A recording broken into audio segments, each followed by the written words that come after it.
బాలాసోర్ రైలు ప్రమాదంపై వచ్చిన ప్రాథమిక నివేదిక ప్రకారం సిగ్నలింగ్లో ఏదో సమస్య ఉందని రైల్వే బోర్డు అధికారులు తెలిపారు.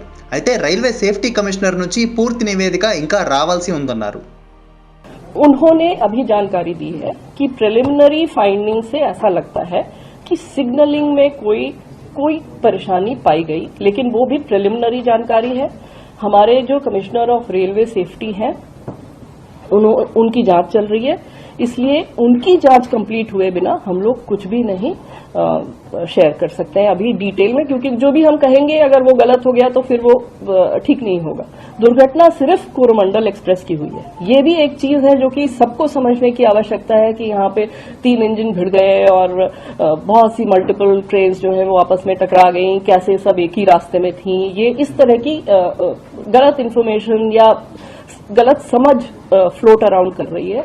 तो उसको क्लैरिफाई करने के लिए मैं दोबारा ये बताना चाहती हूँ कि सिर्फ एक ट्रेन क्षतिग्रस्त हुई, एक ट्रेन का एक्सीडेंट हुआ जो कि कोरोमंडल थी. तो मालगाड़ी बिल्कुल नहीं डिरेल हुआ क्योंकि आयरन ओर था वो.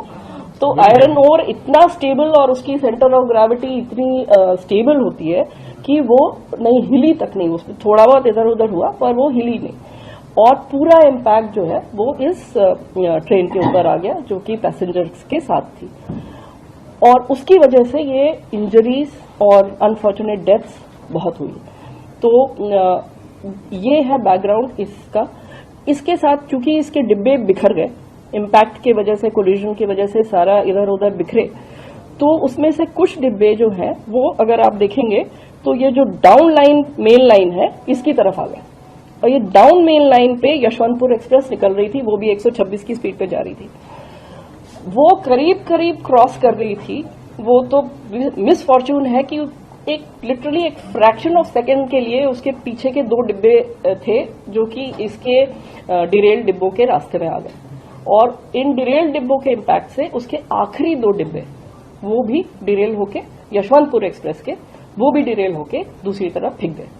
तो ये सारा इतनी स्पीड में और इतने मोमेंटम में था कि उसकी वजह से वो 2 डिब्बे भी क्षतिग्रस्त हुए और उसमें भी कुछ लोगों को बहुत इंजरीज हुई, कुछ डेथ्स भी हुई.